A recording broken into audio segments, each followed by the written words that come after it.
Hi hello ఇంతకాలం సైటాక్స్ ఛానల్లో ఇప్పటివరకు మీరు అన్నీ కూడా సైకాలజీకి సంబంధించిన వీడియోస్ మాత్రమే ఉన్నాయి. తొలిసారిగా ఈరోజు నేను మీకు ఒక అద్భుతమైన రచయితని, అద్భుతమైన ఒక సిరీస్ ఆఫ్ బుక్స్ని పరిచయం చేయబోతున్నాను. ఇప్పటివరకు పిల్లలకు, చిన్నపిల్లలకు బుక్స్ అంటే లేకుంటే వీడియోస్ అంటే డోరేమాన్, చించాన్, పోకేమాన్ ఇటువంటివే తెలుసు. అలా కాకుండా మన నల్లమల ప్రాంతానికి చెందిన వాలి మామ అనే ఒక కొత్త క్యారెక్టర్ని క్రియేట్ చేసి దాని మీద ఒక 5 పుస్తకాల సిరీస్ రిలీజ్ చేసిన మిత్రుడు సురేష్తో ఈరోజు మనం మాట్లాడదాము. అలాగే అసలు ఈ నల్లమల వాలి మామ ప్రపంచం ఏమిటి, అసలు ఈ పుస్తకాలు ఎందుకు రాశాడు, రాయాల్సి వచ్చింది, ఇది ఎందుకు అవసరము, ఈ విషయాలన్నిటి గురించి కూడా మనం ఈరోజు పూర్తిగా మాట్లాడుకుందాం. Hi Suresh garu. Hi. How are you? Good. నాకు యాజ్ యూజువల్ సురేష్ అంటే నాకు ఒక జర్నలిస్ట్గా తెలుసు, ఒక టెక్నికల్ రైటింగ్ ఎక్స్పర్ట్గా తెలుసు, ఒక ట్రాన్స్లేటర్గా తెలుసు, అలాగే కెరీర్కి సంబంధించిన పుస్తకాల రచయితగా తెలుసు, ఓకే, పబ్లిషర్గా తెలుసు, అలాగే బుక్ ఫెయిర్లో ఒక స్టాల్ ఓనర్గా తెలుసు, రెంటల్ అదే తెలుసు. అలాంటి మీరు కొన్ని సంవత్సరాల పాటు, ఒక దశాబ్దం పాటు శ్రమించి అసలు ఒక వాలిమామ ప్రపంచం అనే ఒక సిరీస్ని తీసుకురావాల్సిన అవసరం ఏంటి, ఏమొచ్చింది, ఎందుకు అసలు ఎక్కడి నుంచి ఆ కోరిక మీకు పుట్టింది? బహుశా 2013 ఆ ప్రాంతంలో, అంతే 2013. అది మాది ప్రకాశం జిల్లా గిద్దలూరు, ఇప్పుడు నంద్యాల జిల్లా కిందకి వచ్చింది. మాకు ఇప్పుడు గిద్దలూరు నంద్యాల జిల్లాకి వచ్చిందా? గిద్దలూరు నంద్యాల జిల్లాలోకి వచ్చింది. మా ప్రకాశం నుంచి వెళ్ళిపోయింది. అవును అవును. ఓకే. మీకు ఎలాగైతే బాపట్ల వచ్చిందో మాకు అలాగా. అయితే అది మధ్యలో గిద్దలూరు నుంచి నంద్యాల మధ్యలో మొత్తం అడవి, నల్లమల అంటే అక్కడ తట్టు అంటాం మనం. శ్రీశైలం తట్టు ఒక నల్లమల ఉంది, మా వైపు ఒక నందమల ఉంది, మళ్ళీ కర్నూలు నుంచి ఇంకొక నల్లమల కట్టు ఉంది. ఈ మూడులో నేను పుట్టి పెరిగిన ప్రాంతం గిద్దలూరు, ప్రకాశం జిల్లా గిద్దలూరు. పుట్టింది మార్కాపురం, పెరిగిందా 5th క్లాస్ వరకు అక్కడ. అప్పుడు నల్లమల అడవిలోకి చాలా తరచుగా మాకు నాయనమ్మకు వచ్చిన అంగడి ఉండేది, అందులో ఆమె చెంచులు వచ్చేవాళ్ళు బాగా కొనుక్కోవడానికి. అలా నా ఊహ చేసినప్పటి నుంచి నేను చెంచులను చూస్తున్నాను. వాళ్ళ ప్రవర్తన, వాళ్ళ మాట తీరు, వాళ్ళ పలుకుబడులు, వాళ్ళ యాస, ఇవన్నీ మనసులో ముద్రించుకొని, ఎందుకో I don't know the reason. Okay. Childhood memories. Memory అంటే not only childhood, it continued till my graduation. Okay okay. గిద్దలూరుతో అనుబంధం ఉంది నాకు. చెంచులు అంటే నేను చిన్నప్పుడు మా తాత శ్రీశైలం డ్యామ్కి కూలీలను తీసుకుని వెళ్ళాడు, మేస్త్రిగా పనిచేశాడు. ఓకే. మా తాత వచ్చిన తర్వాత కూడా కొంతమంది చెంచులు అప్పుడప్పుడు మా ఇంటికి, మా ఊరికి వచ్చిపోతూ ఉండేవాడు. వచ్చేటప్పుడు తేనె, వెప్పపూలు, చింతపండు ఇవి తెచ్చిపెడుతూ ఉండేవాళ్ళు, ఏవో తెచ్చిపెడుతూ ఉండేవాళ్ళు. నేను చిన్నప్పుడు బాగా గుర్తు నాకు అది. సో అలాగే మీకు అప్ టు గ్రాడ్యుయేషన్ వరకు నడిచింది. ఓకే. ఇక్కడ ఏమైందంటే మేము అంగళి తీసేసి మేము గుంటూరు వచ్చేసాం, నాయనమ్మ నేను. ఓకే. అప్పటి వరకు, ఆ తర్వాత కూడా నేను, మా మేనత్త వాళ్ళు ఉంటారు గిద్దలూరు, ఆ కుటుంబాలు ఇవి ఉన్నాయి. చెంచులు చూస్తూనే ఉంటారు రెగ్యులర్గా. నా చిన్నప్పుడు, నాకు ఊహ తెలిసినప్పుడు నేను చూసిన చెంచులు ఎట్లా ఉన్నారంటే వాళ్ళు నిజమైన చెంచులు. అంటే మీరు దీన్ని ఎట్లా తీసుకుంటే 70s 80s మధ్యలో మంచి చెంచులు ఉన్నారు. వాళ్ళు మా అంగడికి వచ్చేవాళ్ళు, వాళ్ళు వచ్చి తేనె తెచ్చేవాళ్ళు, ఎలక్కాయలు తెచ్చేవాళ్ళు. వీళ్ళన్నింటినీ వాళ్ళు ఏమంటారంటే సంపద అంటారు. కాల్ ఇట్ సంపద, వెల్త్. అంటే ఈ సంపదని, వెల్త్ని మాకు ఇస్తారు. డబ్బులు ఏదో కొద్దిగా తీసుకుంటారు, వాళ్ళకి కొంచెం సారా అలవాటు ఉంటుంది, అది తీసుకుంటారు. మిగతా అంతా ఏంటంటే సంపదకి మళ్ళీ సంపద తీసుకుంటారు. ఓకే. మళ్ళీ సరుకులు గ్రాసరీస్, మనకు కావాల్సిన ఇంటికి కావాల్సిన బియ్యం, పప్పు అన్ని దీన్ని తీసుకుంటారు. ఆ క్రమంలో వాళ్ళని జాగ్రత్తగా అబ్జర్వ్ చేశాను నేను. సో వాళ్ళ మీద కొంచెం ఇంట్రెస్ట్ కలిగింది. ఎందుకంటే ఇందిరమ్మ హయాంలో చెంచులకి గట్టి, మనం ఏమంటారు, కాకి యూనిఫామ్ లాంటిది ఇచ్చారు. వాళ్ళ చెంచులు, ఒక చెంచు వాళ్ళ మామూలుగా వాళ్ళలో ఎప్పుడు తగ్గింది, ఇప్పుడు పట్టణీకరణ వల్ల తగ్గింది, కానీ గతంలో చెంచు ఇక్కడ దాకా నిక్కర్ తక్కువ, గోచి ప్లస్ దీని మీద ఆ గోచికి సరిపడేలాగానే వాళ్ళ అవయవాలు కనపడకుండా ఉండటం కోసం అని చెప్పేసి ఏం చేశారంటే ఇందిరమ్మ కాలంలో ఇచ్చినది ఇక్కడ దాకా వచ్చింది, మోకాళ్ళ దాకా వచ్చింది. ఆ చొక్కాలు నేను బాగా చూసాను. ఓకే. సో అప్పటి నుంచి కొద్దిగా నాగరికత మొదలైందని చెప్పుకోవచ్చు. అంటే నాగరికత అంటే ఐ మీన్ వాళ్ళు ఇదని కాదు, ఒక రకమైన బట్టలకు సంబంధించినంత వరకు సివిలైజేషన్ అలాగే మొదలైంది. అంతకుముందు కూడా ఉన్నాయి, చొక్కాలు వేసుకునే వాళ్ళు కొద్దిమంది ఉండేవాళ్ళు, తల తిప్పుకునే తుండులాగా వేసుకుని ముందు ఇది ఉండేది కాదు మన, ఇంకా మళ్ళీ చొక్కాకి ఇచ్చా ఏముండదు. సో వాళ్ళ ప్రవర్తన, వాళ్ళు మాట్లాడే పద్ధతి, వాళ్ళ కొన్ని పదాలు, మనం భూమి అంటాం కదా, వాళ్ళు భూమిని గోళం అంటారు. చెంచుల్లో ఇంకొంతమంది దాన్ని గుండ్రం అంటారు. అంటే వాళ్ళకి అది ఈ దేశంలో భారతదేశం వరకు తీసుకున్న అత్యంత పురాతన నాగరిక తెగ చెంచులు. ఓకే. పురాతన నాగరికత ఉన్న అది కూడా శ్రీశైలం నల్లమల ప్రాంతంలోనే ఉంటారు.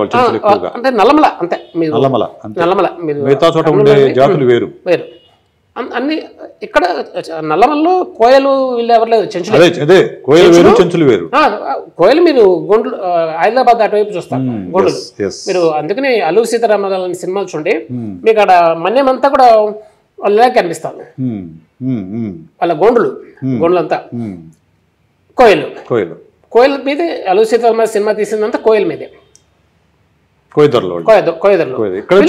చొంచుదొరలు అంతే. ఇద్దరు దొరలోనే పిలిపించుకుంటారు. ఒక దొర ఎవరికే లొంగడు, అలాగే వాళ్ళ తెగ కూడా ఎవరికే లొంగదు. అలాగే ఎప్పటికప్పుడు తమను తాము ఆధునికరించుకోవడానికి కోసం కూడా ప్రయత్నం చేయరు. మీకు ఒక గొప్ప విషయం చెప్తాను. అది మనం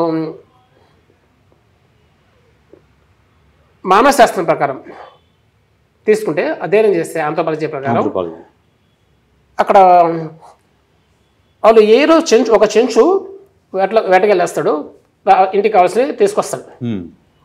వాళ్ళు పొద్దున్నే వేటకెళ్ళేటప్పుడు తినేసి వెళ్తారు. తిరిగి మళ్ళీ రాత్రి ఇంటికి వచ్చిన తర్వాతే భోజనం, మధ్యలో ఏమీ తినరు. అండ్ గొప్ప విషయం ఏంటంటే వాళ్ళు తర్వాత రోజుకి ఫుడ్ దాచిపెట్టుకోవటం అనేది లేదు. ఏ రోజుకి ఆ రోజు అయిపోవస్తుంది అంతే. గిన్నెలో పెట్టుకొని దాచిపెట్టుకొని ఫ్రిడ్జ్లో పెట్టుకొని ఈ తలకాయ నొప్పులు ఏవి వాళ్ళకి లేవు. ఈ రోజు కూడా దాన్ని అనుసరిస్తున్న చెంచులు అదే అనుసరిస్తారు. పొద్దున్నే అడవిలోకి వెళ్తే ఇప్పుడు నల్లమలంతా అభయారణ్యంగా మారిపోయింది, కానీ ఇలా కొంచెం అడవి సంపాదన కోసం లోపలికి వెళ్ళేవాళ్ళు కట్టెలు కావచ్చు ఏమైనా అలా తెచ్చుకోవడానికి వెళ్ళేవారిని అలో చేస్తున్నారు. ఫారెస్ట్ డిపార్ట్మెంట్ అలో చేస్తుంది. అలా వెళ్ళినవాడు సాయంత్రానికి ఏం చేస్తాడో భార్య పిల్లలకు తెలియదు. వాళ్ళకేం తెలియదు. ఆయన ఇంటికి వచ్చిన తర్వాత ఏం తీసుకొస్తే ఆమె అది ఉండుద్ది. వాడు చిన్న దుప్పి ఇట్లాంటి పెద్ద పెద్ద వాటిని వేయడానికి లేదు, కుందేళ్ళు ఇలాంటివి ఏం చేస్తే తీసుకొస్తారు. కొన్ని చోట్ల అటవీ శాఖ సంబంధించిన సెక్యూరిటీ వాళ్ళు ఉంటారు కదా, వాళ్ళు కొంచెం స్వాహ చేస్తుంటారు. అది సహజంగా జరిగేదే. వాళ్ళే కొంతమంది వీళ్ళ కోసమే కొద్దిగా ఎక్కువ సంపాదన తీసుకొస్తారు. ఎంత కూడా జరుగుతుంది. ఓకే, ఇవన్నీ మీరు చెప్పేవన్నీ కూడా చెంచులకు సంబంధించిన అద్భుతమైన విషయాలు. నేను అడుగుతున్న ప్రశ్న ఏంటంటే, అసలు దీన్ని ఒక పుస్తకం రూపంలో తీసుకురావాలని ఆలోచన ఎందుకు వచ్చింది, ఎప్పుడు వచ్చింది? అలాగే ఒక సిరీస్, ఒక దశాబ్దం కష్టపడి సిరీస్ రాయాలనే తపన ఎందుకు కలిగింది? అదే చెప్పినాను కదా, నేను ఇప్పటిదాకా మీకు చెప్పిందంతా ఉపోద్ఘాతం, బ్యాక్గ్రౌండ్. ఈ బ్యాక్గ్రౌండ్ చెప్పకుండా నేను డైరెక్ట్గా మీరు అడిగిన దానికి రాలేదు. ఓకే, ఇప్పుడు ఏమైంది, చెంచులు పట్టణీకరణ మొదలైన తర్వాత గ్రామాలకు తరలిపోవడం మొదలైంది. కానీ వాళ్ళ చెంచుల ఆచారాలు అలవాట్లు మారలా. గ్రామాలకు వెళ్ళిన వాళ్ళు కూడా కొంచెం వాటినే చేస్తున్నారు. చిన్నప్పటి నుంచి నేను చూసుకుంటూ వచ్చిన వాళ్ళు, దగ్గరగా చూస్తూ వస్తున్న వాళ్ళు ఎలా ఉంది. నా గ్రాడ్యుయేషన్ రోజు వరకు నేను నల్లమల వెళ్తుండేవాడిని, బ్రిడ్జ్ ఎక్కేవాడిని, దిగేవాడిని. 92లో 95లో దాన్ని చంద్రబాబు నాయుడు గవర్నమెంట్ ఉన్నప్పుడు దాన్ని రిమూవ్ చేస్తారు బ్రిడ్జిని, దాన్ని కల్దార్ బ్రిడ్జ్ అని. ఈ కల్దార్ బ్రిడ్జికి అతను కాపలాదారుగా పెట్టా వాళ్ళని. అయితే ఇప్పుడు ఏం జరుగుతుందంటే, మన జనరేషన్లో లాగా గవర్నమెంట్ స్కూల్లో మనం చదువుకున్న రోజుల్లో మన ఒక్క పరిసరాల విజ్ఞానం ఒకటి, పరిసరాల విజ్ఞానం రెండు, అంటే సైన్స్ రెండు ఉండే సబ్జెక్ట్ ఉండే. అలాగే అంతే, అంతవరకు మాత్రమే ఉండేది. కొంచెం జీవశాస్త్రం పిలుచుకునేవాళ్ళం 8th 9th 10th ఉన్నప్పుడు. ఫస్ట్ 6th 7th పరిసరాల విజ్ఞానం ఉంటుంది. దీంట్లో ఎంతో కొంత చెప్పలేం ఆ రోజు. చెట్లు ఏంటి, మొక్కలు ఏంటి, ప్రకృతిని ఎట్లా మనం కాపాడుకోవాలి, వాతావరణ సమతుల్యత ఎలా ఉంటుంది, అలాగే రకరకాల శీతోష్ణ స్థితులలో మనం ఎలా మనుషులు తమను తాము ఎలా నిర్మించుకోవాలి, ఇవన్నీ అప్పుడు ఉన్నాయి. ఈరోజు మన సిలబస్ చూస్తే ఎలా అంటే మెకాల్ ఎడ్యుకేషన్ సిస్టమ్ కదా మనం పాటించింది, ఇప్పటిదాకా పాటిస్తూ వచ్చింది, దాని నుంచి పూర్తిగా జరిపాం. అంటే మెకాల్ ఎడ్యుకేషన్ సిస్టమ్ కూడా అంతేం గొప్పదేం కాదు. దానిలో వాళ్ళకి భారతదేశానికి అవసరమైన బానిస అకౌంట్లు వీటిని తీసుకోవడం కోసం అవసరమైతే అదే మ్యాన్ పవర్ కావాల్సిన మానవులను సమకూర్చుకోవడం కోసం వాళ్ళు పెట్టింది. అంతే తప్ప అది పూర్తిగా ఒక విద్యార్థిని వాడిని ఉపాధి కల్పన దిశగా అదేమి ఉపయోగపడదు. కానీ ఇవాళ జనరేషన్లో అది పూర్తిగా మారింది. అదేమైంది, అప్పుడు కొద్దిగానే ఉంటే ఇప్పుడు అది దాంట్లో చూస్తే ఒక 10% కూడా లేదు. ఇంతలో పుస్తకాలు ఇస్తున్నారు, కానీ దాంట్లో వాళ్ళు ఏం నేర్పుతున్నారు, 2 మార్కులకు వస్తున్నా 4 మార్కులకు వస్తున్నా వస్తుంది, అంత మించి లేదు. బయట ఎవరన్నా పిల్లల్ని నాన్న నీకు డీఫారెస్టైజేషన్ గురించి తెలుసా, అక్కడ దాకా లేదు సార్, అన్నం ఏ చెట్ల నుంచి వస్తుందంటే చెప్పేవాళ్ళు ఉన్నారు. ఎవరో ఎందుకు మా పాప అడిగింది నన్ను, అన్నం తనకి 5 years ఏజ్లో అన్నం దేని నుంచి బియ్యం ఏ పిండి నుంచి తయారు చేస్తాను, ఏ పిండి నుంచి తయారు చేస్తారు, దేంతో తయారు చేస్తారు అంటే ఈ జనరేషన్లో పిల్లలు వాళ్ళకి చెప్పాల్సిందల్లా అకాడమిక్గా చెప్తున్నాను తప్ప దాన్ని ఎక్స్క్లూజివ్ అనేది కూడా కాదు. అది ఎక్స్క్లూజివ్ కాదు, ఎందుకంటే ప్రతి ఒక్కరు తప్పనిసరిగా తెలుసుకోవాల్సిన సత్యం. అసలు ఇంత డబ్బు సంపాదిస్తున్నాం, ఇన్ని కోట్లు చేస్తున్నాం, విల్లాలు కడుతున్నాం, ఎండ్ ఆఫ్ ది డే ఏమవుతుంది, ఎలా బతుకుతున్నారు, విల్లా ఉన్నా కానీ సరే ఏసీ పెట్టుకోవాల్సిందే. మనం ఎంత పవర్ జనరేట్ చేస్తున్నాం, ఎంత పవర్ యూజ్ చేస్తున్నాం, కరెంట్ బిల్లు పెరగంటే ఎందుకు పెరగవు? సో ఈ దీంట్లో వచ్చి ఒకసారి ఆలోచన వచ్చింది. మనకి అడవిలో తిరిగిన అనుభవాలు ఉన్నాయి, చెంచులతోటి వాళ్ళ గూడాల్లో కూర్చుని 2 రోజులు 3 రోజులు అలా ఉన్న రోజులు కూడా ఉన్నాయి. గ్రాడ్యుయేషన్ లెవెల్లోపే వాళ్ళ ఆచారాల వ్యవహారాలు తెలుసు, వాళ్ళ పద సంపద ఎలా ఉంటుందో, ఏం మాట్లాడతారో అనేది తెలుసు. దీని మీద ఏదో కొంత రాయాలి. అది పిల్లల నుంచి పెద్దవాళ్ళ దాకా అందరికీ అర్థం కాలేదు. ఎందుకంటే ఇవాటికి 60 ఏళ్ళు వచ్చి 70 ఏళ్ళు వచ్చి కూడా ఓ చెట్టును కాపాడుకోవాలంటే ఆ చెట్టును కొట్టేస్తుంటే మనకి ఇబ్బంది లేదు కదా, ఆ పక్కన ఎక్కడో కదా చెట్టు కొట్టేస్తుంది, ఇక్కడ మనకి ఇబ్బంది అని సర్దుకుపోయేవాళ్ళు ఉన్నారు. వెళ్ళి ఎందుకు ఆ చెట్టు కొట్టేస్తున్నావు, ఆ చెట్టు ఉంటే మాకు ఎంత ఆక్సిజన్ వస్తుంది, దాన్ని ఎందుకు కొట్టేస్తున్నారు అని అడిగేవాళ్ళు లేరు. అది నిజంగా చెప్పాలంటే మనిషే ప్రకృతిని నాశనం చేసుకుంటున్నాడు. అంటే ఇక్కడ నాకు ఇంకోటి గుర్తొస్తుంది, ఇదేమైనా మీ వెంకటరమణ కాలనీ అక్కడ గొడవ తర్వాత పార్కు గొడవ తర్వాత వచ్చిన ఆలోచన ఇది? అది 2013, ఇది 2014. ఏం లేదు, దానికి సంబంధం లేదు. అదో చిన్న పార్కు. ఇప్పుడు కూడా పార్కును సంరక్షించాలని మీరు చాలా పోరాటం చేశారు. పార్క్ అనేది ఆక్సిజన్ బాగా ఇచ్చేస్తుంది, అదే భౌతిక దాడులు కూడా ఇరవకుండా పోరాటం చేశారు. కానీ అలా పోరాటం చేయటం వల్ల ఈరోజు పార్క్ ఉంది, అక్కడ పార్క్ ఉంది, పార్క్ రూపంలో లేదు, కానీ అది ప్రొటెక్ట్ అయ్యి ఉంది, జేసీఎంసీ ఆధీనంలోకి ఉంది. దాన్ని వాళ్ళు పార్క్ మారిస్తే మంచిది, కానీ అక్కడ వరకు చేయగలిగా ఇవాటి వరకు దాన్ని ఎవడ ఇంకా ముట్టుకోలేకపోయాడుగా, అబ్జర్వ్ చేయలేపాడుగా. సో ఒక రకంగా చెప్పాలంటే మనం ఒక చిన్న పార్కుని చేస్తున్నాం. కానీ ఒక చిన్న పార్కుకి అంటే 400-500 గజాలు ఉన్న పార్కుకి కొన్ని వేల హెక్టార్లు, లక్షల హెక్టార్లు ఉన్న అడవికి చాలా తేడా ఉంది. అసలు నక్కకి నావలో కనుగొన్న తేడా ఉంది. సో ఎప్పటి నుంచో ఉంది, 2014 ఆ టైంలో ఎందుకు అనిపించింది, ఎప్పటి నుంచో చదువుతున్నాను కదా, నేను చేస్తున్నాను కదా, దీని మీద ఏదైనా రాద్దాం, ఏదైనా చేద్దాం. పని చేస్తే అది ఒక అకాడమిక్ సబ్జెక్ట్ లాగా ఉండకూడదు, పూర్తిగా వాళ్ళంతటా వాళ్ళు చదివి ఎంజాయ్ చేసే విధంగా ఉండాలి, భాష సరళంగా ఉండాలి, సబ్జెక్ట్ డీప్గా ఉండాలి. డీప్ సబ్జెక్ట్ను కూడా సరళంగా అందరికీ అర్థమయ్యేలాగా చెప్పగలిగితే మన ప్రాజెక్ట్ సక్సీడ్ అవుతుంది. దీనికంటే ముందు ఒక చిన్న నేపథ్యం చెప్పలేదు. నేను డిగ్రీలో ఉన్నప్పుడు 92 ఆ టైంలో ఐఏఎస్ ఫణికుమార్ గారు ఐటీడీ ప్రాజెక్ట్ డైరెక్టర్గా పనిచేస్తున్నారు అప్పుడు అక్కడ ఉట్నూరు, ఆదిలాబాద్ జిల్లా ఉట్నూరు. ఆయన గోదావరి గాథలు అనే అద్భుతమైన పుస్తకం రాశారు. అది నా బ్రెయిన్లో అప్పటి వరకు చెంచులు వీళ్ళు మాత్రం ఆదివాసులు, మిగతా వాళ్ళు కొంతమంది ఉన్నారు, వేరు వేరు చోట్ల ఉన్నారు అని తెలిసింది. ఆ గోదావరి గాథలు పుస్తకం చదివిన తర్వాత ఫణికుమార్ గారు ఒక రకంగా నా బ్రెయిన్లో వాష్ చేస్తారు బ్రెయిన్ని. ఓకే. ఆయన గోదావరి గాథలు చదివిన తర్వాత మాలాంటి నల్లమల్లో ఉండే చెంచులు లాంటి వాళ్ళే, అదే గిరిజన జాతి వాళ్ళు కూడా, అయితే చెంచులంత పురాతన జాతి కాదు, ఆదిమ జాతి అయితే కాదు, బట్ వాళ్ళు కూడా వాళ్ళకి వాళ్ళ పరిస్థితులు ఆయన రాస్తూ చదివిన తర్వాత వాళ్ళు మహారాజు అని పిలుచుకుంటారు, గోండు మహారాజ్. ఓకే. అలా ఇప్పటికీ గోండుల వారసత్వం ఉంది. ఇప్పుడు ఎలా అయితే మనకి కర్ణాటకలో ఒడయార్ల వారసత్వం ఉందో అదే విధంగా ఇప్పటికీ ఉంది. మన విజయనగరంలో ఉంది కదా, అశోక గారి వాళ్ళ పడితల్లి ఉత్సవం ఇవన్నీ చేస్తారు కదా, ఇవన్నీ ఒక రకంగా చెప్పాలంటే పాతకాలం మాట ఇదే కదా. ఫణికుమార్ గారు పరిచయం చేసిన గోండులు ఆ పుస్తకాన్ని నేను, గోదావరి గాథల పుస్తకాన్ని నేను కనీసం 100 సార్లు చదివి ఉంటాను. దానికంటే ముందు నేను ఎక్కువగా చదివిన పుస్తకం రూట్స్ 7 తరాలు తెలుగు. దానికి సమాంతరంగా చదివిన ఇంకొక పుస్తకం జమిలియా. జమిలియాని ఎన్నిసార్లు చదివాను, ఎన్నిసార్లు ఏడ్చాను, ఎన్నిసార్లు ఆ పుస్తకాన్ని ఇసిరి కొట్టాను నాకు బాగా గుర్తుంది. ఆ అనుభవాలన్నీ, అది రష్యన్ కావచ్చు, ఎందుకు కావచ్చు, వాళ్ళు కూడా దీని నుంచి వచ్చిన వాళ్ళే కదా, కూలీలు ఆయన చేసిన సముద్రం ఎలక్సీలు రాసుకొచ్చింది, అవన్నీ చూసినప్పుడు వాళ్ళు కూడా ఒక తెగే కదా.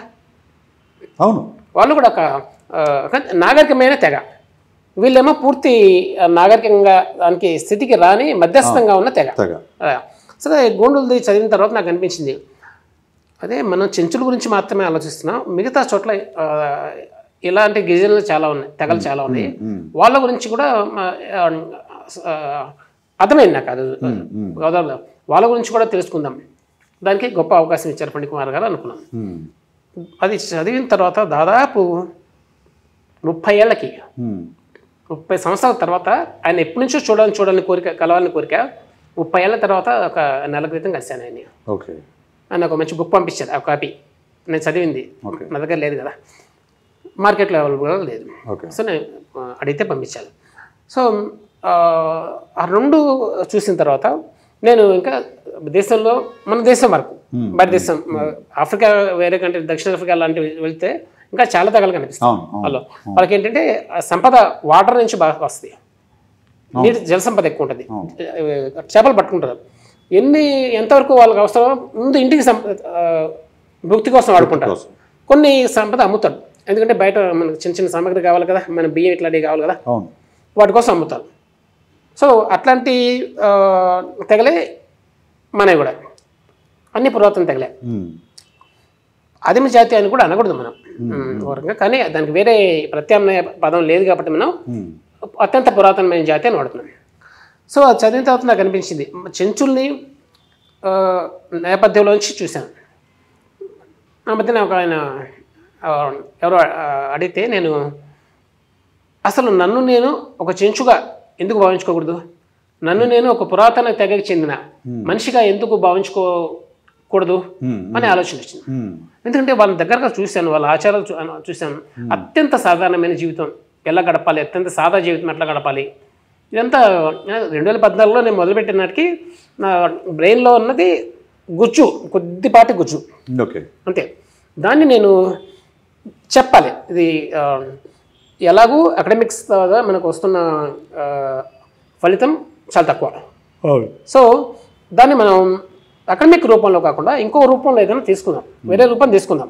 కానీ ఈ పేరెంట్స్ చెప్పరు, టీచర్స్ చెప్పరు. పేరెంట్స్ ఏంటి, వాళ్ళకి స్కూల్ పుస్తకాలు, కాలేజీ పుస్తకాలు ఎక్కువ, అది కావాలి, ప్లస్ వాళ్ళు చదువుకునేంత టైం కూడా లేదు. ఇంటికి వచ్చంటే మళ్ళీ కాసేపు మొబైల్లో, టీవీయో అలా ఇస్తారు. అలా కాకుండా వీళ్ళకి ఈ కథ, కానీ వాళ్ళకి వాతావరణ కాలుష్యం ఏంటి, వాతావరణంలో వస్తున్న మార్పులు ఏంటి, ఇప్పటికే మనం మీరు గుర్తు తెచ్చుకుంటే, మనం గ్రాడ్యుయేషన్లో ఉన్న టైం అనుకోండి, 90s 95 మధ్యలో, 90లో నాకు జ్ఞాపకం ఉండి 32 డిగ్రీలు వచ్చింది.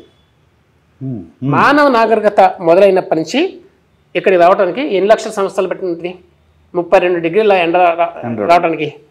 ఇప్పుడు 42 కామన్ అయిపోయింది. అంటే ఇదే దాన్ని మనం దృష్టిలో పెట్టుకుని చూస్తే మానవ నాగరికత ప్రారంభమైన ఎన్ని లక్షల సంవత్సరాలకు పెరగని 15 డిగ్రీలు ఒకసారి అసాధారణంగా కేవలం 30 ఏళ్లలో ఎలా పెరిగాయి. ఇదంతా అడవులు తగ్గిపోవడం, డిఫారెస్టేషన్. 2 మనిషికి కావాల్సినంత ఆక్సిజన్ దొరకపోవడం.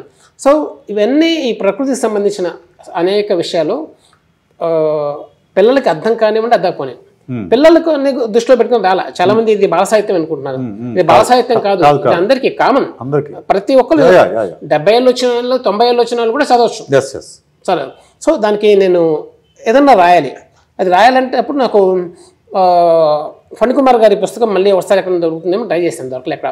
బట్ దానికి సంబంధించిన ఇది నా బ్రెయిన్లో ఉంది. చాలాసేపు ఆలోచించాను, చాలా రోజులు ఆలోచించాను. దీన్ని ఏదో ఒక విధంగా పిల్లలకి నుంచి పెద్దవాళ్ళ వరకు అందరికీ అర్థమయ్యేలాగా తీసుకుందాం. అందుకు నేను ఆలంబనగా కథ అనే ఒక దీన్ని తీసుకున్నాను. కథల రూపంలో చెప్పాలి. కథ అనేది ఒక ఫార్మాట్గా తీసుకున్నాను. ఆలంబనగా కథను తీసుకున్నాను. ఆ కథ ఎలా చెప్పాలి, మళ్ళీ రాముడు ఉన్నాడు, కృష్ణుడు ఉన్నాడు, అతను అడిగిపోయాడు, ఇట్లాంటి కథలు చెప్తే కానీ కాదు. ఈ రోజు ఉన్న సామాజిక వాతావరణానికి, నిన్నటి సామాజిక వాతావరణానికి, రేపు రాబోయే వాతావరణానికి ఈ మూడిటికి ముడిపెట్టాలి. ఇప్పుడు గతంలో మనం చూస్తే మనకు 3 కాలాల వ్యవస్థ ఉంది. ఎండాకాలం, వానాకాలం, శీతాకాలం. ఈరోజు ఆ వ్యవస్థ ఉందా? ఈరోజు ఉదయం మంచి చలి ఉంది, ఇప్పుడు మంచి ఎండ ఉంది, రాత్రికి వర్షం పడుద్ది. ఎందుకు వచ్చింది ఈ వాతావరణంలో మార్పు? ఎన్ని? సో ఇవన్నిటినీ నేను జనానికి చెప్పాలి అంటే, లీడర్స్కి చెప్పాలి అంటే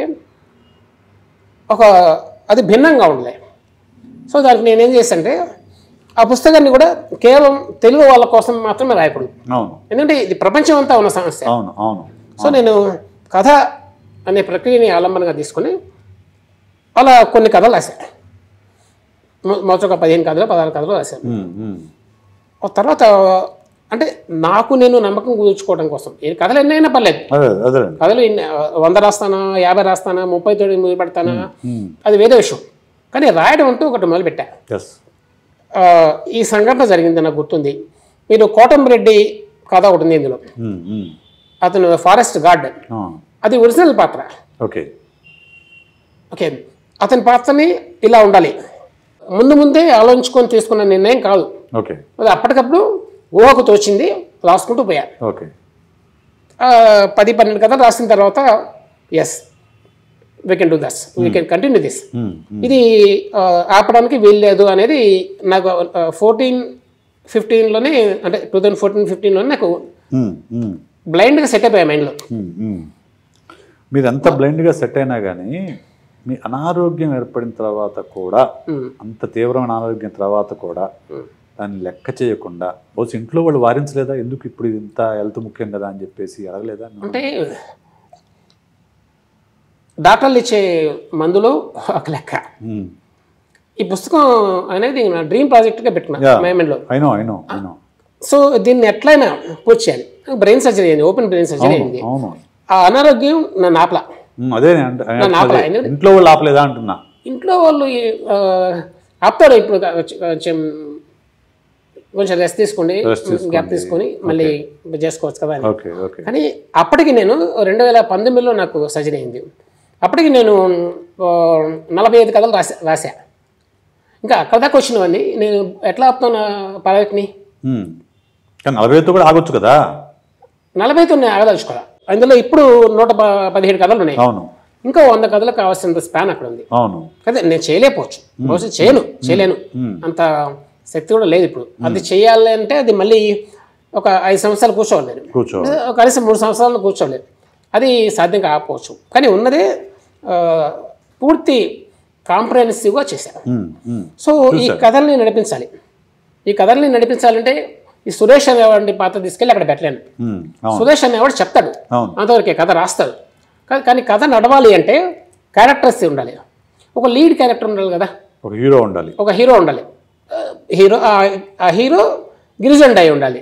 ఎందుకు మనం చెంచు అనే కల్ట్ని, ఆ తెగని దృష్టిలో పెట్టుకొని చేస్తున్నాం కాబట్టి పూర్తిగా వాళ్ళ లెక్కనే మనం చేసుకుంటూ పోవాలి. అందుకని ఆ క్యారెక్టర్ని వాలిరాజు అనే ఒక పాత్రని క్రియేట్ చేశారు. ఎస్. ఆ తర్వాత వాలిరాజు వాలిమామ ఎలా అయ్యాడు అంటే పుస్తకం అనేది పుస్తకంలో ఉంది, ఉంది, పుస్తకంలో క్రియేట్ చేస్తుంది. ఉంది. అతను ఒక నల్లమల అడవిలో ఒక గిరిజన వీరుడు. అంటే తన చుట్టూ ఉన్న అడవిని కాపాడుకుంటూ ప్రకృతిని కాపాడుకుంటూ ఉండే మనిషి. ఆ జీవాలు, అడవిలో ఉండే జీవాలు, వాటి సంరక్షణ, ఏ జీవాలని తినొచ్చు, ఏ జీవాలని వదిలిపెట్టాలి మనం తినకుండా, అలాగే ఏ రకాల మొక్కల్ని మనం పెంచుకోవాలి, అడవి మనకి ఏ సంపాదిస్తుంది, వీటన్నిటి గురించి సమగ్రంగా తెలిసినాడు, సంపూర్ణంగా తెలిసినాడు. 2 పురాతన కల్దారి బ్రిడ్జి, మన వాళ్ళు దర్బార్ వంతెనలు పిలుస్తారు. ఆ కల్దారి బ్రిడ్జికి కాపలాదారు అతను. అది ఆయన అది జీవితాంతం ఉండే మీన్స్. నాకు ఇప్పుడు పుస్తకం రాయటం ఓకే, చాలా మంది చాలా బుక్స్ రాస్తారు. ఓకే, నా దృష్టిలో అది పుస్తకం అనేది ఏంటంటే పుస్తకం, book is a tool only. Correct. గానీ నాకు దీని పట్ల ఇంత ఆసక్తి కలగడానికి కారణం ఏంటంటే పుస్తకాలు అందరూ రాస్తారు, మీరు రాశారు, నేను రాశాను, రాసేవాళ్ళు చాలా మంది ఉన్నారు. కానీ ఒక 5 సిరీస్ ఆఫ్ బుక్స్ రాసిన నేను ఈ మధ్యకాలం నేనైతే చూడలేదు. ఈ మధ్యకాలం నేను చూడలా. అది కూడా పెద్దగా మార్కెట్ లేని ఒక సబ్జెక్ట్ తీసుకొని, నేచర్ అనే ఒక సబ్జెక్ట్ని తీసుకొని, నేచర్ ఈజ్ అవర్ ఫ్యూచర్ అనే ఒక కాన్సెప్ట్ని తీసుకొని దానికోసం ఒక హీరోని క్రియేట్ చేసి, ఓకే, ఒక వాలిమామ అనే ఒక హీరోని క్రియేట్ చేసి దానిపైన ఇంత ఒక దశాబ్ద కాలం పాటు స్పెండ్ చేసి బుక్ రాయటం ఒక విషయం, అది అంతవరకు ఒక సబ్జెక్ట్. నాకు ఇంకా ఆశ్చర్యం ఏంటంటే దీన్ని ఈ గ్లేజ్డ్ పేపర్ పైన ఇంత కాస్ట్లీగా, ఓకే, ఒక అద్భుతమైన బొమ్మలతో దాటి ఇలస్ట్రేషన్స్ చేయించి, ఫోటోలు ఎక్కడెక్కడో ఫోటోలు ఎతికి పట్టుకొని వాటన్నిటిని చేయించి ఇంత అద్భుతంగా తీర్చేయడం అనేది నాకు ఇంకా ఆసక్తి, నాకు క్యూరియాసిటీ పెరిగింది. ఎందుకు ఇంత దీనికి ఇంత టైము స్పెండ్ చేస్తున్నాడు, ఇంత మనీ స్పెండ్ చేస్తున్నాడు, సో అసలు ఇంత ఉందా దీనిలో అని నాకు ఆ క్యూరియాసిటీ కలిగింది. సో నాకు తెలిసే మీరు ఒక ఎండ్ ఆఫ్ ది డే ఆ క్యూరియాసిటీ మిమ్మల్ని ఫిల్ చేసిందా లేదా? అదే నేను ఇప్పుడు మనసు నింపిందా లేదా? నాకు మీకు అసలు ఈ ప్రాబ్లం, హెల్త్ ప్రాబ్లం తెలియక ముందే నాకు తెలుసు మీరు రాస్తున్న విషయం. మనం అక్కడ డిస్కస్ చేసుకునే వెంకటరమణ కాలనీలో ఉన్నప్పుడు, మనం ఆనంద కాలనీ, వెంకటరమణ కాలనీ, నవీన్ నగర్ కాలనీలో ఉన్నప్పుడు, అక్కడ ఉన్నప్పుడు మనము డిస్కస్ చేసుకున్నాం మనం ఈ విషయాలని కూడా. మీరు చెప్పారు ఇట్లా రాస్తున్నాను అన్నట్టు, రాయండి సరే బాగుంటుంది చెప్పాను. నేను కిమ్స్ హాస్పిటల్ నుంచి ఇంటికి వచ్చిన తర్వాత కూడా మీరు నాకు కాల్ చేశారు. అవును, దాని గురించి ఆలోచించండి. అవును. సో ఇక్కడ మీరు రాశారు, ఇప్పుడు వాలిమామ కథ ఎందుకు ప్రత్యేకమైనది కూడా రాశారు, ఇప్పుడు దాకా మీరు చెప్పారు. ఓకే, వాలిమామ అనేది ఒక ప్రపంచం. ది వరల్డ్ ఆఫ్ వాలిమామ అని ఇంగ్లీష్ లో పెట్టింది కూడా అందుకే. ఆయన ప్రపంచం వాలిమామ యొక్క ప్రపంచం. ఈ ప్రపంచంలో ఏముంది? గిరిజనులు ఉన్నారు, చెంచులు ఉన్నారు, వాళ్ళ జీవితం ఉంది, వాళ్ళ వీరత్వం ఉంది, వాళ్ళ శూరత్వం ఉంది, వాళ్ళ భయాలు ఉన్నాయి, వాళ్ళ ఆందోళనలు ఉన్నాయి, ఇవన్నీ ఉన్నాయి సార్, నేను కూడా చూశాను. ఒక చోట తీర్చిదిద్దితే ఈ పుస్తకం తయారైంది. సురేష్ గారు, నేను కూడా ఇప్పుడు చూశాను, సురేష్ నేను కూడా చూశాను. కానీ నాకు క్వశ్చన్ ఏంటంటే, ఇప్పుడు నల్లమల అడవుల గురించి, అడవుల్లో ఉన్న చెంచుల గురించి, చెంచులలో ఉన్న ఒక వాలిమామ గురించి, అతని ఫ్రెండ్స్ గురించి, ఇవన్నిటి గురించి నా ప్రశ్న ఏంటంటే, అసలు ఎక్కడో నల్లమల గురించి, నల్లమలలో ఉన్న ఒక వాలిరాజు లేకుంటే వాలిమామ అనే క్యారెక్టర్ గురించి విజయవాడలోనో, గుంటూరులోనో, హైదరాబాద్లోనో, లేకుంటే మీరు బహుభాషల్లో అంటున్నారు దీన్ని, ఓకే, ఒక ముంబైలోనో, ఒక న్యూయార్క్లోనే ఉండే పిల్లోడు ఎందుకు చదవాలి? ఇప్పుడు మారుతున్న వాతావరణ పరిస్థితులు, వాటి దుష్ఫలితాలు మనం ఎదుర్కొంటూనే ఉన్నాం కదా, అందరం చూస్తూనే ఉన్నాం కదా. సమస్య ఎప్పుడు ఒక్కరి కింద లేదు, ఉండదు, ఎప్పటికీ ఉండదు. సమస్య అందరికీ ఉంటుంది, కామన్ ప్రాబ్లం. ఇందాక నేను మీకు చెట్టు గురించి చెప్పాను కదా, అలాగా ఆ చెట్టు లేకపోతే అక్కడ ఉండే వాళ్ళందరికీ ఎట్లా ప్రభావం పడుతుంది. ఈ నేచర్ గురించి ఆలోచించకపోతే ప్రతి మనిషి నష్టపోతాడు. తప్పనిసరిగా వాళ్ళందరికీ తెలిసి తీరాల్సిందే. అది విజయవాడలో ఉండేవాడు, శ్రీకాకుళంలో ఉండేవాడు మనకెందుకు?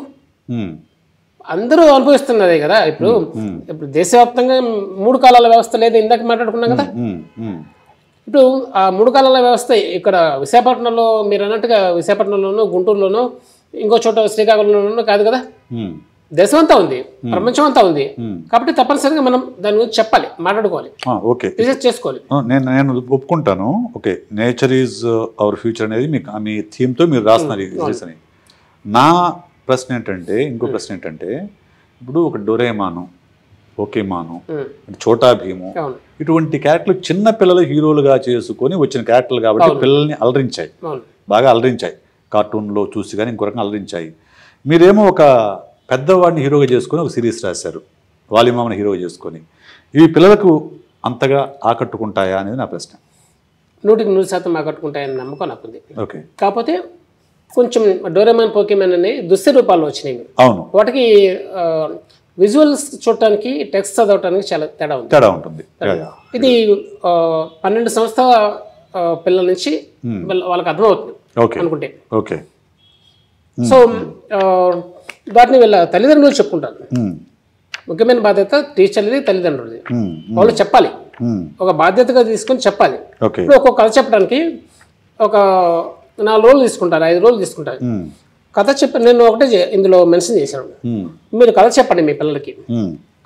అలాగే ఆ కథని మీకున్న అనుభవాలతో కూడా కలిపి చెప్పండి. సో వాళ్ళు గుర్తుపెట్టుకుంటారు, జీవితాంతం గుర్తుపెట్టుకుంటాడు. మా అమ్మ చెప్పింది చిన్నప్పుడు, మా అమ్మ ఇలా చేసిందంట, మా అమ్మకి వాళ్ళ మా ఫ్రెండ్ అంట, ఇలా చెప్పుకుంటూ పోతాను.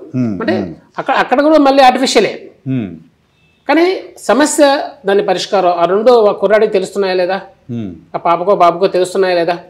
ఒక ఏజ్కి వచ్చిన తర్వాత దే విల్ అచీవ్ దెమ్సెల్ఫ్. అంటే నేనే ఎందుకు ఇందా చెప్పినట్టు నేనే ఎందుకు వాళ్ళ మామని అనుకోకూడదు అని అనుకుంటాను, ఆ పిల్లాడు కూడా అదే అనుకుంటాడు. నేను ఎందుకు వాళ్ళ మామ కాకూడదు, మా ఇంట్లో ఒక చెట్టు నాటాను, నేను మొక్క నాటాను, అది ఇంత చెట్టు అయింది, ఇప్పుడు కాయలు కాస్తున్నాయి, సో నేను కూడా వాళ్ళ మామనే కదా. అంటే నేను నా ఉద్దేశం వల్ల ఏంటంటే ప్రకృతిని ప్రేమించే ప్రతి ఒక్కడు వాళ్ళ మామ. ప్రకృతిని ప్రేమించే ప్రతి ఒక్కడు ఒక వాలిమామ అంతే.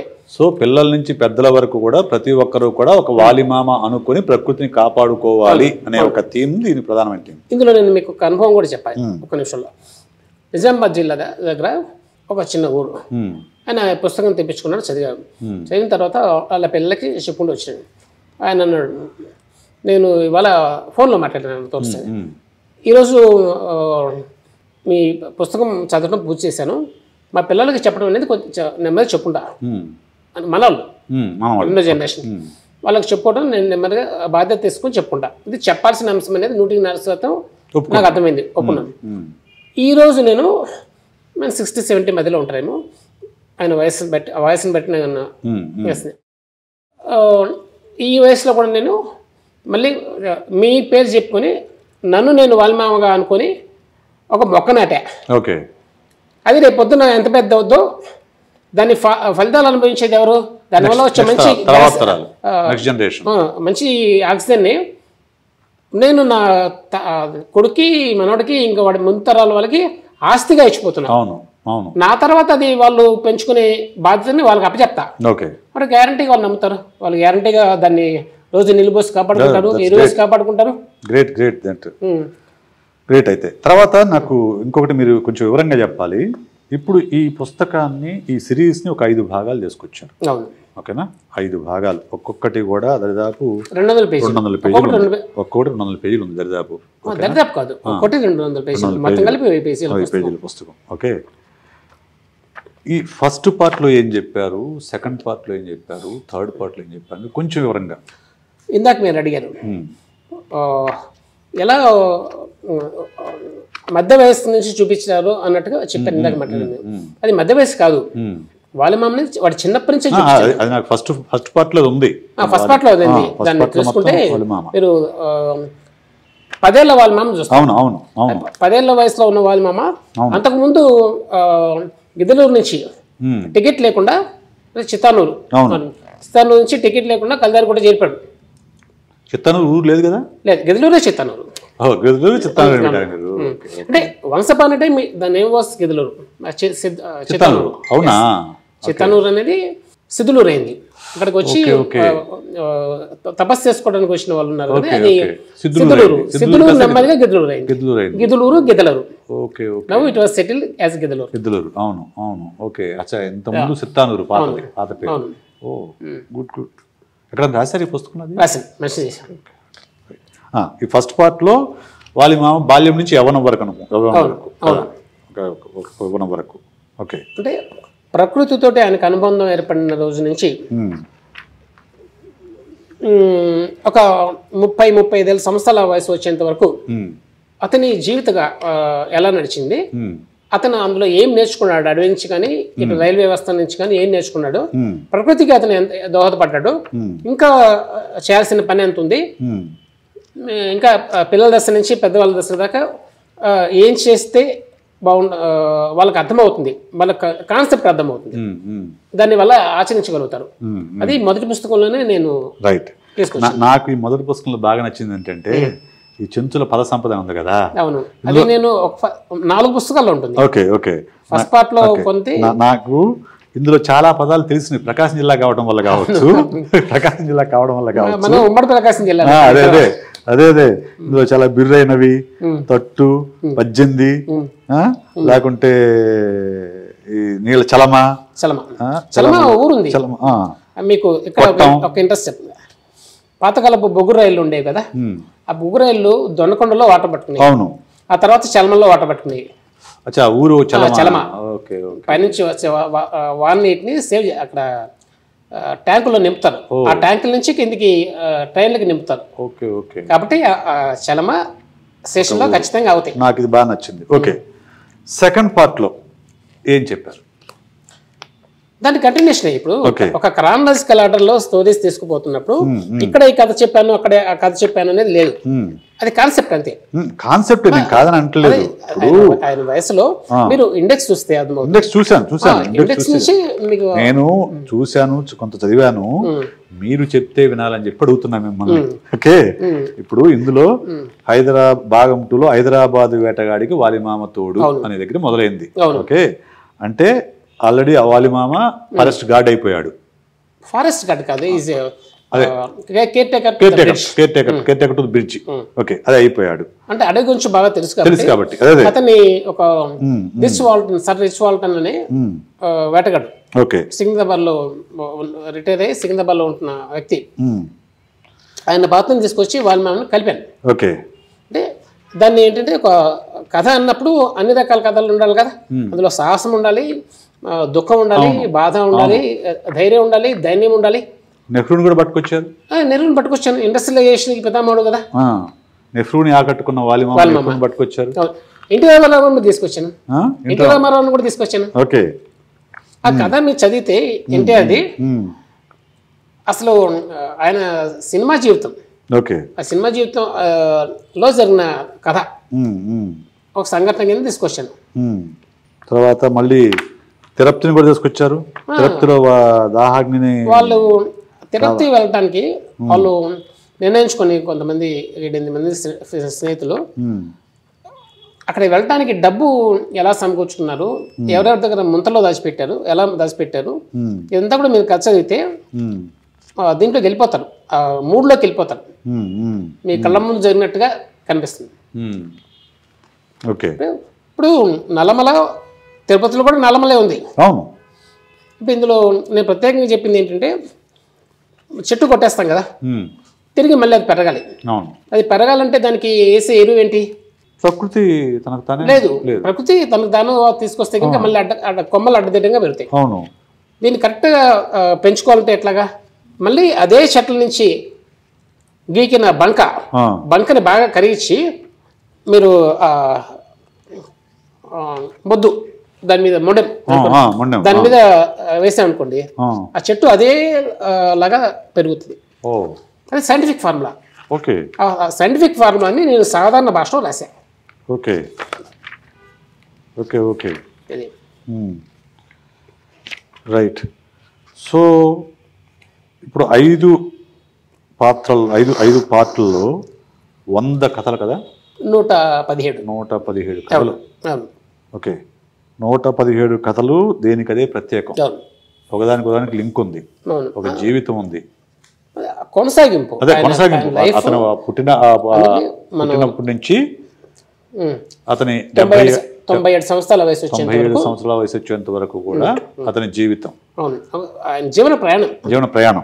సో ఈ జీవన ప్రయాణంలో మీరు అడవి యొక్క ఇంపార్టెన్స్, ప్రకృతి యొక్క ఇంపార్టెన్స్, దాంతోపాటు ఎంటర్టైన్మెంట్, చారిత్రకమైన విషయాలు, చారిత్రక వ్యక్తులు, వాళ్ళని కూడా దీనిలో పాత్రదానం చేశారు. పుస్తకం అదే ప్రాజెక్ట్కి యాడెడ్ వాల్యూకి చేకూర్చడం కోసం చేసిన పని అది. ఇప్పుడు ఇందులో నెహ్రూ గురించి రాసినప్పుడు, ఆ బ్రిడ్జ్ మీద ఆయన తిరుగుతూ రాసినప్పుడు, ఆయన ఈ అద్భుతమైన బ్రిడ్జ్ ఇది, I never saw such kind of bridges అని ఒక మాట చెప్తాను. తను స్వాతంత్రం వచ్చిన తర్వాత కొంతమంది ఒప్పుకోవచ్చు, కొంతమంది ఒప్పుకోవచ్చు, కానీ దేశంలో పారిశ్రామికీకరణకి ఇండస్ట్రియలైజేషన్ అంటూ లేకపోతే, ప్రాజెక్టులు అంటూ లేకపోతే మనం నష్టపోతాము. వాటర్ ఎక్కడికక్కడ స్టోరేజ్ చేసుకోవాలి. హయాంలో కట్టిందే కదా శ్రీశైలం కానీ, నాగార్జున సాగర్ కానీ, శ్రీకాకుళం దగ్గర ఇంకోటి ఉంది అదేదో. సో ఆ పారిశ్రామికీకరణ యాంగిల్లో 4 పేజీల కథ అది మెన్షన్ చేశాను. అందులో మళ్ళీ అక్కడ మీకు నెహ్రూ కనిపిస్తాడు, వాలిమామ కనిపిస్తాడు. వాళ్ళిద్దరి మధ్యలో ఈక్వల్ ప్రయారిటీ ఉంటుంది. మీరు కలిసి చదివితే మీకు ఈక్వల్ ప్రయారిటీ కనిపిస్తుంది. ఆయన నేర్చుకున్నాడు అక్కడ, ఆ బ్రిడ్జ్ ద్వారా అతను ఏం నేర్చుకున్నాడు అనేది తనే చెప్తాడు. ఐ థింక్ నాకు ఈ బ్రిడ్జి ఇప్పుడు మనం గిద్దలూరు నుంచి నంద్యాల వెళ్తుంటే దారిలో కనిపిస్తుంది కదా, గతంలో ఇప్పుడు బస్సులో రోడ్డు మార్గం వెళ్తుంటే గోడలు కనిపిస్తాయి, మొండి కూడా కనిపిస్తాయి కదా. ఉంది, మొండి గోడలు అయితే ఉన్నాయి, ఇప్పుడు ఉన్నాయి. అంటే అవి రాతివి కాబట్టి బతిపోయినాయి. అవి స్టీల్ గానీ ఐరన్ గానీ అంటే అమ్మేసి ఉండేవాళ్ళు, ఎప్పుడు తూకింగ్ తీసి ఉండేవాళ్ళు. అంత అద్భుతమైన నిర్మాణాన్ని ఇక్కడ ఇంకొకటి చెప్పాలి మీకు.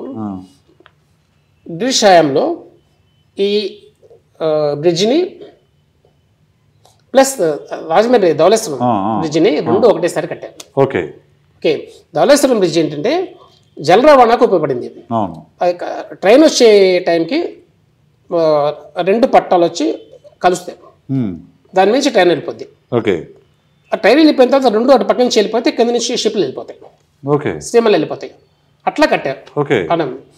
కానీ ధవళేశ్వరం బ్రిడ్జిని రాజమండ్రి వాళ్ళు దాన్ని కూడా తుక్కు కింద అమ్మేయడానికి ప్రయత్నం జరిగింది. రాజమండ్రి వాళ్ళు ఉద్యమం కాపాడుకున్నారు. ఎందుకంటే వాళ్ళు కాస్త సాహిత్యం అది విలువ తెలిసిన వాళ్ళు దాన్ని అలా నిరుపయోగంగా ఉంచుకోకుండా వాళ్ళు చిన్న చిన్న సమావేశాలు అవి పెట్టుకుంటూ వచ్చాం. తర్వాత రైల్వే వాళ్ళే దాని మీద సిమెంట్ కంకర ఏదో చిన్న ఒక 1 కిలోమీటర్ దూరం వేస్తారని నాకు పూర్తిగా తెలియదు. డిస్మాంటిల్ చేయకుండా వాళ్ళు కాపాడుకోగలేదు. అదే ఇక్కడ చెంచులు ఎందుకు కాపాడుకోలేపారు? వీళ్ళకి ఏ రోజుకి ఆ రోజు భుక్తి లేదు. ప్రతిరోజు ప్రతి గంట ప్రతి నిమిషం వేట వేట వేట వేట వేట వేట. ఆ వేట దేనికోసం? కేవలం ఒక ముద్ద తినటం కోసం. ఇంకా అంతకంటే దౌర్భాగ్యం ఉంది ఈ దేశంలో. వాళ్ళ జీవన శైలి అంటున్నారు కదా, వాళ్ళ జీవన శైలి అదే. దాచుకోరు. అడవికి లోపలికి వెళ్ళి కష్టపడినా కానీ అతనికి ఫుడ్ దొరకాలి కదా. ఇప్పుడు ఒకళ్ళు వెళ్ళరు అడవిలోకి, ఈ జంతువులు ఉంటాయని కలిసి గుంపులుగా వెళ్తారు. ఒక తప్పట డ్రమ్ అది కొట్టుకుంటూ వెళ్తారు. అక్కడ వీళ్ళ తప్పట ఉంది అంటే కనుక ఎక్కువ మంది జనం ఉన్నారు, ఇప్పుడు మనం వెళ్తే మనకి ముప్పు అనేది జంతువుల్లో గ్రహిస్తగలుగుతాం. అంటే మనిషి కంటే జంతువుకి తెలివితేటలు ఇంకా ఎక్కువ ఉంటాయి, భయం కూడా ఎక్కువ ఉంటుంది. ఈ తప్పటి కొట్టేది కూడా భయాన్ని దానిలో కల్పించడం కోసం, క్రియేట్ చేయడం కోసం. సో వీళ్ళు వెళ్ళి తెచ్చుకుంటారు. ఎంత దొరుకుతుంది? ఇప్పుడు ఒక 5-6 వెళ్ళారనుకోండి, దట్ మీన్స్ 5-6 కుటుంబాలు వెళ్ళినట్టు అక్కడికి. అంటే 5-6 కుటుంబాలకి ఆ రోజు సరిపోయే ఫుడ్ వచ్చిందా లేదా? ఇప్పుడు ఆకుకూరలు వస్తాయి, బాగా రేగుబళ్ళు వస్తాయి, వేరే రకాల పళ్ళు వస్తాయి, ఎలక్కాయలు వస్తాయి. అవి తిని బతకగలరా? అవి తినలేదు కదా మనం. అవి తినాలంటే అది బయట వాళ్ళకి ఇవ్వాలి. రోడ్డు మీద పెట్టుకుని లేకపోతే ఈ చిత్తనూరు నంద్యాలలో తీసుకెళ్ళి అమ్ముకోవాలి. అమ్ముకుంటే వాడికి కావాల్సిన గ్రాసం కొనుక్కొని వస్తుంది. అంటే ఒక రకంగా చెప్పాలంటే వస్తు మార్పిడి, అవును, వస్తు బార్టర్ సిస్టమే ఉంటుంది. అవును, ఈ రోజు అది లేదు. అవును, అంటే ఆహారం కోసం అడవిలోకి వెళ్ళి 4-5 కుటుంబాలకి సరిపడా ఆహారం తీసుకొస్తే అనే ఆ రోజు వాడికి భుక్తి.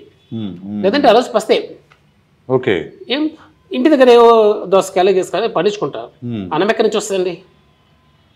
రైస్ ఎక్కడి నుంచి వస్తుంది? వాళ్ళు వరి పండించరు, వరి కొండలో పండదుగా. పండదు.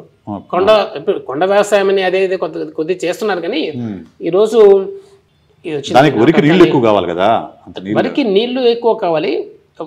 కంకులు పండుతాయి, జొన్న కంకులు పండుతాయి, మొక్కజొన్న కంకులు పండుతాయి. అది కూడా ఎర్రగా ఉంటుంది కంకి. మేము అందులో ఒక ఫోటో, మంచి ఫోటో పెట్టాను. ఎర్ర కంకులు దొరుకుతాయి. ఇదే ఎర్ర కంకుల విత్తనాలను తీసుకొచ్చి ఊర్లో వేస్తే అది తెల్ల కంకులుగా ఉంటుంది. తెల్ల కంకులుగా తెల్ల విత్తనాలు వస్తాయి. అక్కడ లోపల ఉంటే మాత్రమే ఇది.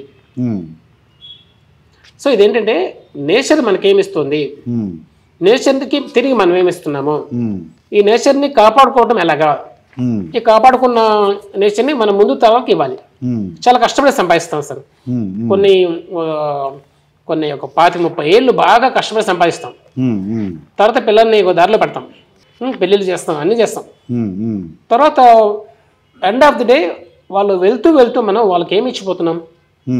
మనమేమో ఎంత పని చేసి చివరికి ఈ ఆసుపత్రి వాళ్ళకు మన డబ్బు సమర్పించుకుంటాం, మనం కష్టపడి డబ్బు సమర్పించుకుంటాం.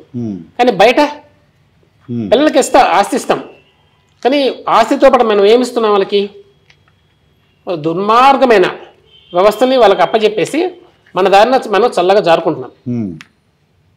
ఎందుకు చెప్పట్లేదండి తల్లిదండ్రులు? ఎందుకు చెప్పట్లా? అది చెప్పుకోవాలి కదా.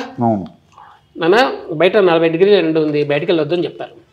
బయటికి వెళ్ళి సాయంత్రం ఆడుకుందు కానీ ఇప్పుడు వద్దు, బాగా ఎండ ఉంది, సెగ ఉంది అని చెప్తాను. మళ్ళీ రాత్రి 7కి కూడా సెగ ఉంటుంది, 10 గంటలకి సెగ ఉంటుంది.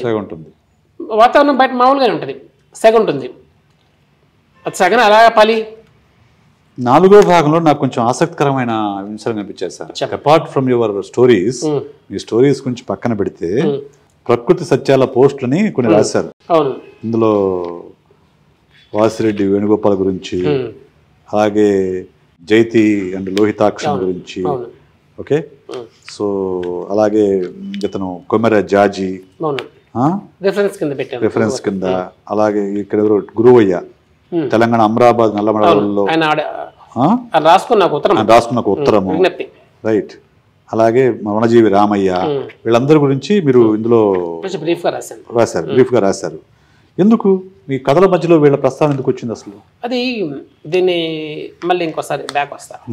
నేను ప్రాజెక్ట్ అనుకున్నప్పుడు 2014 ఆ టైంలో పుస్తకం రాద్దాం, కథని అలా వస్తువుగా తీసుకుందాం, కథ రూపంలోనే కథ చెప్దాం. ఇప్పుడు మీరు చదివిన కథలని అంతే, 75% నుంచి 80% వరకు కథలు చెప్తాం. మిగతా 20% రిఫరెన్స్ మెటీరియల్ కింద ఇద్దాం. ఇప్పుడు అమరాబాద్ టైగర్ రిజర్వ్ ప్రాజెక్ట్ ఉంది, నాగార్జున సాగర్ టు శ్రీశైలం. ఆ ప్రాజెక్టు గురించి వాళ్ళకి తెలిస్తే అందులో ఎన్ని పులులు ఉన్నాయి వాళ్ళ లెక్క ఉంటుంది. ఆ పులుని ఎట్లా లెక్కిస్తారు, ఆ విషయాలన్నీ ఎందుకంటే నేను రిఫరెన్స్ మెటీరియల్స్ గా పెట్టా. ఇప్పుడు మీరు చెప్పారు కదా ఇందాక, అవన్నీ ఏంటంటే నేను ఫేస్బుక్ లో రాసిన ప్రకృతి సత్యాలు అనే పోస్టులు. ఒక ఈ పుస్తకానికి నేపథ్యం అంటే పుస్తక రూపంలో దీన్ని తీసుకురావడానికి మధ్యలో నేను కథలన్నీ రాసిన తర్వాత నాకు బొమ్మలు శేషబ్రహ్మ గారు సీనియర్ ఆర్టిస్ట్ అద్భుతమైన ఇలస్ట్రేషన్స్ ఇచ్చారు. ఆయన ఇలస్ట్రేషన్స్ ఇచ్చేంత వరకు నేను ఖాళీ, ఈ ప్రాజెక్ట్ వరకు నేను ఖాళీ. సో నేను కొత్త కథలు రాసుకున్నాను కొన్ని.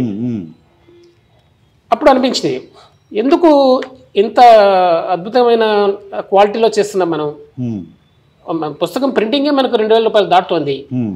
ఇంత చేసినప్పుడు ఎందుకు మనం ఇంకొంచెం యాడెడ్ వాల్యూ ఇవ్వకూడదు అనిపించింది. దానికి ప్రచారం కోసం, దాన్ని ఏం జరుగుతుంది మన ప్రపంచంలో తెలుసుకోవడం కోసం రోజు మార్చి రోజు నేను ప్రకృతి సత్యాల పోస్టులు అని ఒక సంవత్సరం పాటు దాన్ని లాగాను. 52 కథలు రాశాను.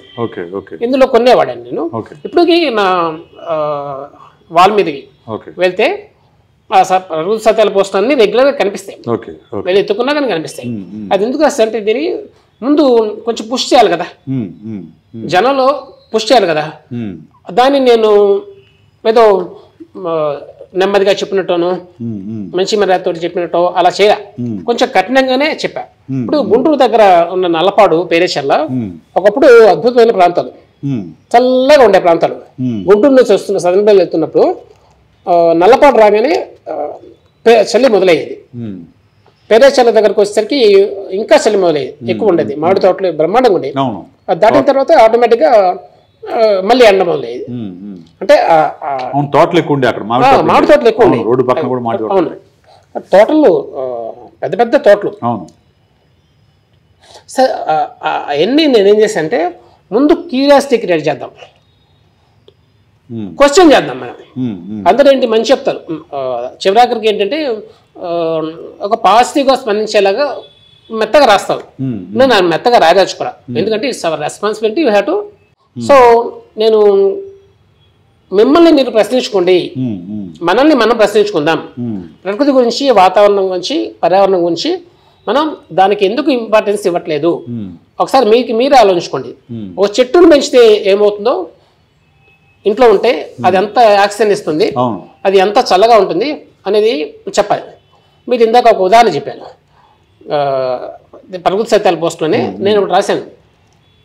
హిందీలో ఒక popular dialogue Shashi Kapoor and Amitabh Bachchan, గుర్తుందా మీకు?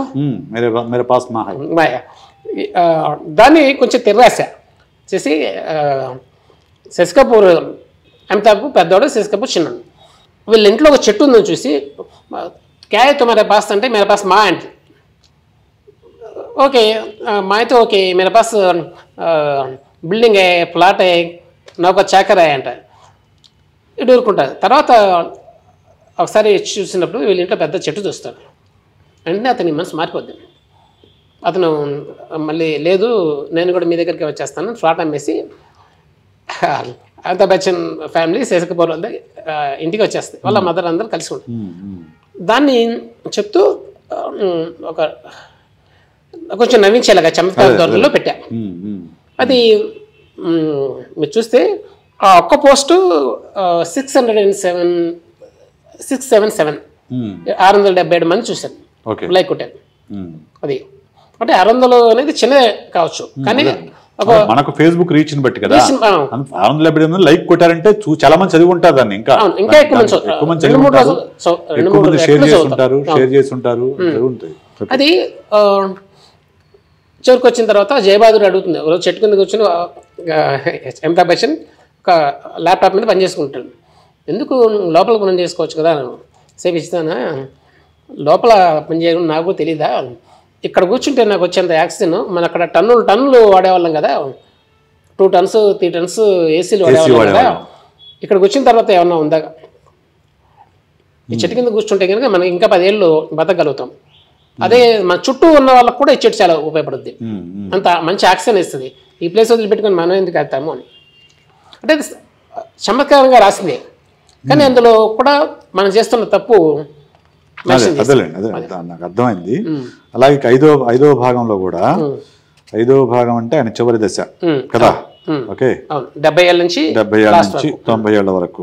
ఓకే, నాకు ఇందులో ఈ కథలు వీటి పంగతలు ఆలోచిస్తే చివరిలో మీ ఇంటర్వ్యూ నాకు బాగా నచ్చింది, వాలిమామతో సురేష్. అంటే ముందు ఇంకొకటి, అంటే మీరు అడగకపోయినా కూడా నేను తీసుకొని చెప్తున్నాను, వాలిమామకి మరణం లేదు. అది హెడ్డింగ్ అది కదా, అడవికి ప్రకృతికి వాలిమామకి అస్తమయం లేదు, ఇదే హెడ్డింగ్ కదా. ఓకే, అది హెడ్డింగ్ ఉంది. నేను ఆయన చనిపోయాడు నేను చెప్పట్లా, నాకు కథల విషయం పక్కన పెడితే నాకు ఈ ఇంటర్వ్యూ అనేది కాన్సెప్ట్ అనేది నచ్చింది. ఇప్పుడు వాలిమామ ఇస్ ఏ ఫిక్షన్ క్యారెక్టర్ కదా, కానీ అది మీ ఇంటర్వ్యూ చివరికి వెళ్తేనే అర్థం కాదు. అదర్వైజ్ ఇంటర్వ్యూ చూస్తే ఈ నిజంగా ఇంటర్వ్యూ చేశాడేమో వాలిమామని అని అనిపిస్తుంది, అనిపించేలాగా రాశారు. అది ఏంటంటే మీరు ఇంటర్వ్యూ వరకు చిన్న బుక్లెట్ వేస్తే అది 1,00,000 కాపీలు అమ్ముడిపోద్ది, సిన్సియర్గా చెప్పగలను. ఎందుకు అంటే ఇది ఈ నల్లమల వాలిమామ ప్రపంచంలో వాలిమామ అనే క్యారెక్టర్ ఒక జీవిత కాలంలో ఏం చెప్పింది, బుక్ ఫేర్ నాడు చిన్న బుక్లెట్ వేయచ్చు కదా, ట్రై చేస్తాను. ఆ సత్యాలన్నింటినీ క్లుప్తంగా ఆయన నోటి నుంచే చెప్పించడం. అందుకనే సీనియర్ జర్నలిస్ట్ సురేష్ వెలుగురుతో నల్లమల్ల వాల్మమ్మ ఇంటర్వ్యూ అని పెట్టాను. అదే ఇప్పటిదాకా నాకు కాల్ చేసి మాట్లాడిన ఫ్రెండ్స్లో అందరూ, అంటే ఫ్రెండ్స్ అంటే రీడర్స్ అందరూ ఫ్రెండ్సే కదా, వాళ్ళు ఎక్కువ మంది మాట్లాడింది ఇంటర్వ్యూ గురించి మాట్లాడుతున్నారు బాగా. కన్క్లూజన్ అద్భుతంగా ఉంది సార్. ఐడియా బాగుంది. ఇంటర్వ్యూ కూడా బాగుంది. ఇంటర్వ్యూ నేను ఒక 70-80 సార్లు చదువుకుంటా. ఆఖరికి ప్రెస్కి పంపించేది లాస్ట్ లో కూడా ఇంటర్వ్యూ చదువుకున్నాను. మిగతా కథలు చదవలేదు కానీ ఇంటర్వ్యూ ఒకటి మొత్తం, అంటే అతని జీవితం మొత్తాన్ని ఆవిష్కరించే 10 పేజీలు కదా, దానికోసం 1-10 సార్లు చదువుకున్నాను. ఓకే. సో మీరు ఈ బాగుంది మీ సిరీస్ అయితే నాకు బాగా నచ్చింది.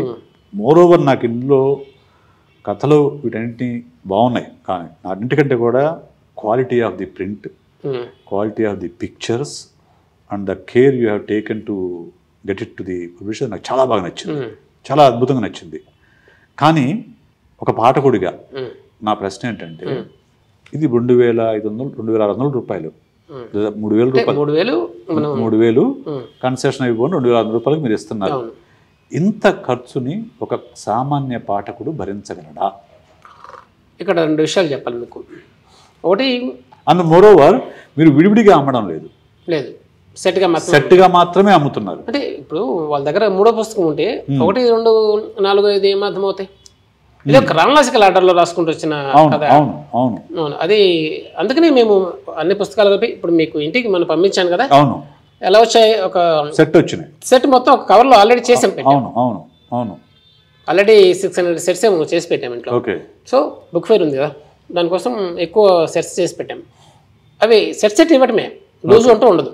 అది అప్పుడు ఎక్కువ మంది కొనగలరా అంటే నేను ఇదే చెప్తున్నాను, ప్రతి అది స్టోరీ కావచ్చు, వాట్ ఎవర్ ఇట్స్, అకాడమిక్స్ కూడా కావచ్చు, ఏదైనా కావచ్చు, ప్రతి ప్రక్రియకి దానికంటూ ఒక ఆడియన్స్ ఉంటారు. కరెక్టే. వినండి పూర్తిగా. ఆడియన్స్ చదువుకుంటారు. ఇప్పుడు ఇండియాలో మనం ఫేస్బుక్ ఇట్లాంటి టూల్స్ ఎన్ని వచ్చినా కానీ ఎండ్ ఆఫ్ ది డే ఈ పుస్తకానికి డిస్కౌంట్ పోను 2,600 రూపాయలు నేను ఖర్చు పెట్టాలా అనే మీ ప్రశ్న. ఓకే, చాలా సింపుల్గా చెప్తాను. ఒక మధ్యతరగతి కుటుంబం ఒక రెస్టారెంట్కి వెళ్తే, ఇప్పుడు 3 నెలలకో 4 నెలలకో అనుకోండి, అట్లా ఒక రెస్టారెంట్కి వెళ్తే మినిమం బిల్ ఎంత అవుతుంది? ఒక మంచి హోటల్కి వెళ్తే మినిమం బిల్ ఎంత అవుతుంది? ఎందుకు నేను మా ఫ్రెండ్ మొన్న మధ్య సినిమాకి వెళ్తే, ఇద్దరం సినిమాకి వెళ్తే 1200 అయింది. ఇంకో 1000 రూపాయలు పెట్టుకుంటే జీవితకాలం తరతరాలు ఉండే పుస్తకాన్ని ఇచ్చేవాడిని కదా నేను మీకు. 1200 అయింది. నాకు కోపం వచ్చింది. ఎక్కడంటే ఆ రోజు థియేటర్లో కాఫీ 200 రూపాయలు సార్. Coffee 260 rupees. ఎంత కోపం వచ్చిందంటే, సో నిజమే నాకు కూడా మొన్న ఒక సినిమాకి వెళ్తే 1200 రూపాయలు ఖర్చు అయింది కలిసి. కోర్స్ నేను కాదని అంటలా, కానీ మన జనరేషన్ ఈరోజు పాఠకుడు ఎలా ఉన్నాడంటే, సినిమాకు రెస్టారెంట్కు అయితే 1000 రూపాయలైనా 2,000 రూపాయలు ఖర్చు పెడుతున్నారు. బుక్ దగ్గరికి వచ్చి 200 రూపాయలు కావాలంటున్నారు.